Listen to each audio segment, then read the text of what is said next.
Vous savez quoi? On va pas faire ça aujourd'hui. Ok, je dois vous avouer que ces derniers temps, je me suis pas senti si bien que ça sur ma chaîne YouTube. YouTube, c'est ce que je vois comme mon projet passion, mon petit outlet créatif qui me permet de m'exprimer, de créer et de dire exactement ce que j'ai envie de dire sans aucune supervision, et ces derniers temps, j'avais un petit peu perdu ça de vue. J'ai réalisé que ce que j'avais oublié, c'est que ce qui fait le succès d'une activité créative et qui donne ce côté épanouissant à celui qui la pratique, c'est quelque chose qui comprend deux dimensions qui font fortement écho à la différence qu'il y a entre la façon dont j'utilise mon iPad et celle dont j'utilise mon MacBook. Vous regardez Nightech, c'est Thomas et aujourd'hui j'aimerais vous proposer un format un petit peu différent, un petit peu plus abstrait où je vais vous parler de la différence que je perçois entre un Mac et un iPad et surtout sur pourquoi je pense que l'un ne peut pas remplacer l'autre. Avant toute chose, je pense qu'il est important d'avoir à l'esprit que beaucoup de youtubeurs tech, y compris moi d'ailleurs, se sont un petit peu cassés les dents en essayant d'affirmer qu'un iPad était un ordinateur personnel à part entière ou l'inverse. En tant que youtubeur tech, quand on aborde un objet technologique, on l'aborde pas forcément comme un outil ou comme un objet avec lequel un être humain va avoir des interactions,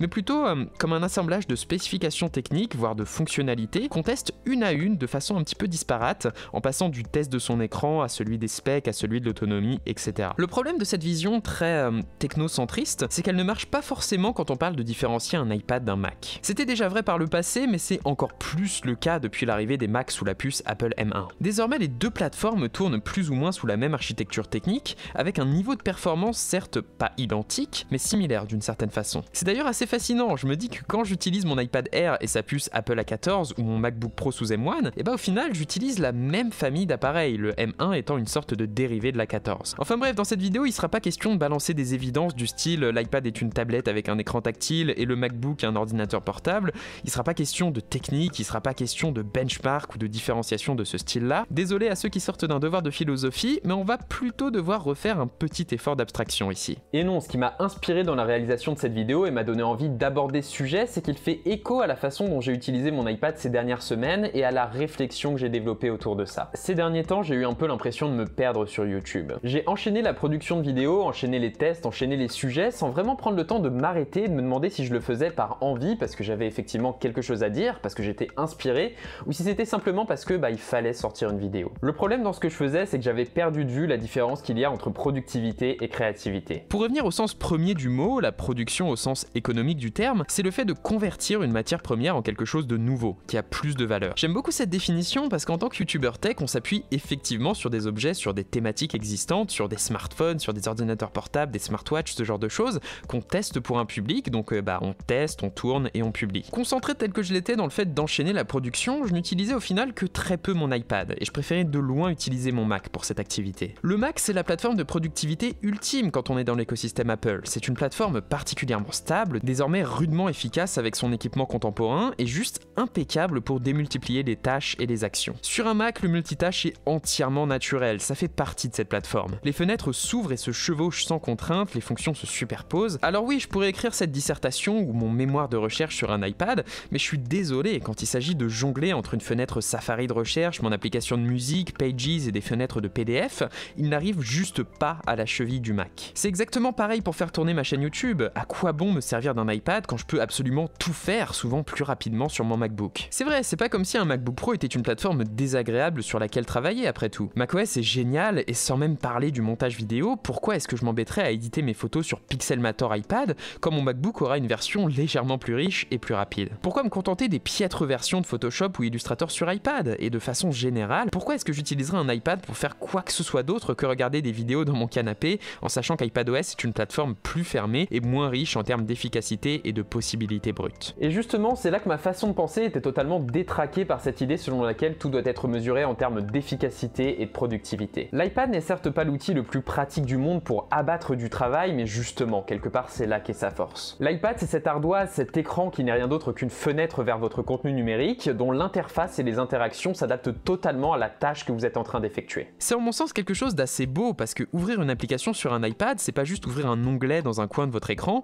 c'est de l'ouvrir en plein écran, s'y immerger. Alors oui, il est plus difficile d'enchaîner, d'aller vite, de passer d'une chose à l'autre, mais quelque part c'est très bien aussi. Là où l'iPad est assez épanouissant à utiliser, c'est justement d'un point de vue purement créatif. Et oui, la création, c'est le fait de donner l'existence à quelque chose. Encore une fois, j'aime bien cette définition parce que, pour le coup, elle n'a absolument pas de dimension économique. Il n'y a aucune idée d'efficacité, d'optimisation, de générer de la valeur, juste d'apporter quelque chose de neuf, de nouveau. C'est assez libérateur comme pensée, et sur l'iPad, ça se traduit par le fait que son intérêt n'est pas qu'il soit efficace, mais c'est plutôt qu'il propose une subtile combinaison entre praticité, oisiveté et créativité. Et oui, l'iPad, c'est cet appareil qui va toujours pouvoir m'accompagner, que ce soit dans mon canapé, allongé dans mon lit, ou même dans le train, au bureau, qui m'accompagne jusque dans mes réunions, qui est toujours là, et surtout qui est toujours utilisable, quelle que soit ma position. Ça me viendrait pas forcément à l'idée d'ouvrir mon MacBook pour occuper quelques petites minutes sur les bancs de la gare, ou même juste aux toilettes, bien sûr. Je sais que vous l'attendiez, celle-là, mais bon, c'est vrai. On est d'accord, c'est juste une question de format, c'est une évidence, on le savait déjà, une tablette est juste plus versatile qu'un laptop. Le truc, c'est que la conséquence de ça, c'est que l'iPad est toujours entre mes mains et toujours disponible. Bien sûr, la majorité du temps, c'est un appareil dont je vais me servir pour consommer du contenu, pour être en train de surfer sur le web, pour regarder des vidéos, ce genre de choses,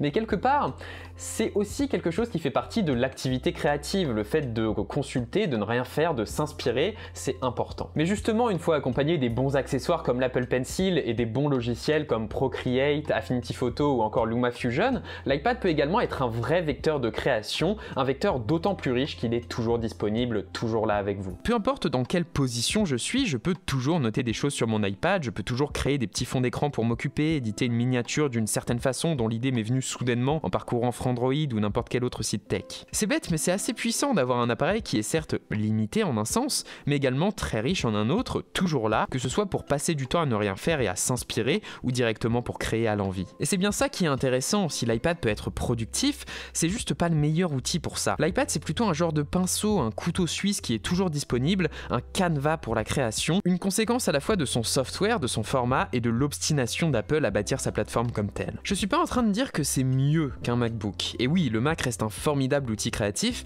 mais juste, j'ai l'impression que ma réflexion est beaucoup moins cadrée, beaucoup plus libre de vagabonder sur un iPad, simplement parce que mes interactions avec sont plus organiques, plus naturelles, et parce que c'est un meilleur compagnon. Je continue de kiffer mon Mac, mais c'est juste différent, et m'être perdu dans le fait de toujours produire, m'a donné envie de prendre le temps de me remettre à créer des choses qui soient davantage une émanation de ma personnalité qu'un exposé factuel de spécifications et de fonctionnalités techniques. Mais bref, si vous êtes dans cette situation où vous devez vous diriger vers l'un ou l'autre, la question c'est pas de comparer ces deux plateformes d'un point de vue technique, mais plutôt de vous interroger sur qui vous êtes en ce moment et sur quelles sont vos envies. Est-ce que vous allez vouloir enchaîner les papiers universitaires? Est-ce que pour vous le temps c'est de l'argent? Est-ce que vous voulez passer d'une réunion Zoom à l'autre tout en travaillant? Dans ce cas-là, vous vous épanouirez beaucoup plus sur un Mac et j'envie votre motivation les gars, vous êtes trop forts. A l'inverse, si vous vous sentez plutôt l'âme d'un créatif en herbe, que vous avez envie de tout essayer, de griffonner, de passer du montage photo au graphisme, et puis que vous avez juste envie de vous laisser guider en fait par votre inspiration, par votre envie, plutôt que par des objectifs,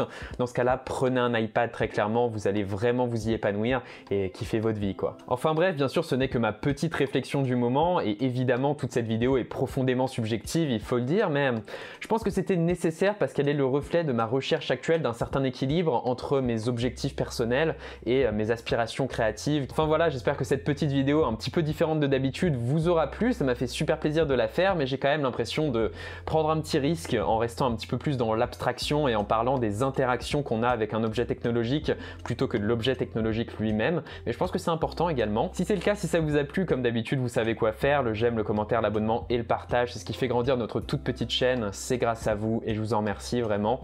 Et moi je vous dis à la prochaine les gens tout simplement. Allez, salut.